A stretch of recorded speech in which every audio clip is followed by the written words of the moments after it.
ಇದು ಕೇವಲ ಓರ್ವ ವ್ಯಕ್ತಿಯ ಮರಣ ಅಲ್ಲ, ಇದು ಒಂದು ಜ್ಞಾನದೀಪದ ನಂದುವಿಕೆ. ಅವರ ಜೀವನವೇ ಒಂದು ಪಾಠ ಆಗಿತ್ತು, ಅವರ ಮಾತುಗಳು ಮಾರ್ಗದರ್ಶನವಾಗಿದ್ದವು.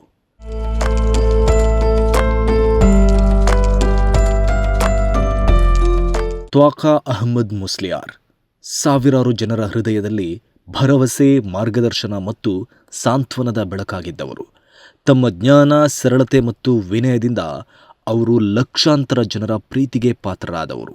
ಧರ್ಮವೆಂದರೆ ಕೇವಲ ಧಾರ್ಮಿಕ ಆಚರಣೆಯಲ್ಲ, ಅದು ಮಾನವೀಯತೆ ಮತ್ತು ಸಮಾಜ ಸೇವೆ ಎಂಬ ಸಂದೇಶವನ್ನು ಜೀವನದುದ್ದಕ್ಕೂ ಸಾರಿದ ಉಸ್ತಾದ್.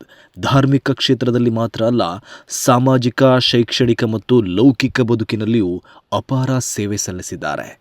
ಮಂಗಳೂರಿನ ಖಾಜಿಯಾಗಿ ಅವರು ಕೇವಲ ಧಾರ್ಮಿಕ ನಾಯಕನಾಗಿರಲಿಲ್ಲ, ಸಮಾಜದಲ್ಲಿ ಸೌಹಾರ್ದತೆ ಬೆಳೆಸುವ ಶಾಂತಿಯ ಹರಿಕಾರರಾಗಿದ್ದರು.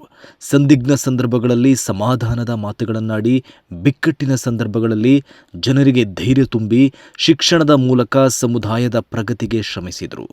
ಧಾರ್ಮಿಕ ಶಿಕ್ಷಣದ ಜೊತೆಗೆ ಆಧುನಿಕ ಶಿಕ್ಷಣಕ್ಕೂ ಅವರು ಮಹತ್ವ ನೀಡಿದರು.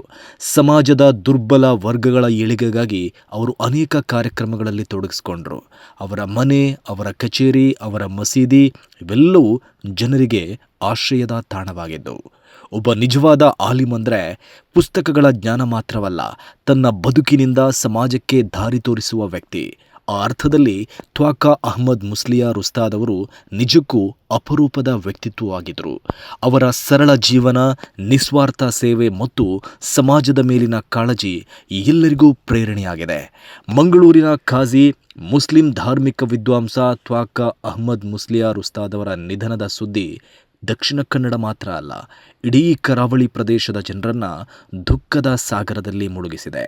ಇನ್ಮುಂದೆ ಆ ಸೌಮ್ಯ ಮುಖ ಕಾಣುವುದಿಲ್ಲ, ಆ ಪ್ರೀತಿಯ ಧ್ವನಿ ಕೇಳಿಸುವುದಿಲ್ಲ. ಆದರೆ ಅವರ ಆದರ್ಶಗಳು, ಅವರು ಬಿತ್ತಿದ ಮೌಲ್ಯಗಳು, ಅವರು ನೀಡಿದ ಸಂದೇಶಗಳು ಎಂದೆಂದಿಗೂ ಜೀವಂತವಾಗಿರುತ್ತೆ.